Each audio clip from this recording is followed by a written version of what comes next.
So it's the day after I installed the hives, and it was really cold last night. It was about 31 when I got up this morning, so I was a little worried. But heading over to the hives, there is lots of activity. Lots of flying, lots of guarding. And even these guys down here, there was a bunch of them that, I don't know if you can see them without me getting too close, but there was a bunch of bees that kind of hung out last night on the box. But they're kind of coming alive. They're like all moving around, so we'll see how they do.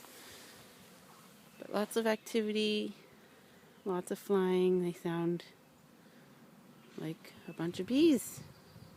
Pretty excited. They're doing well. It's funny, there must be some dead ones in there because I see some of them carrying out dead bees and just dropping them away from the hive. But yeah, looks good. I'm happy.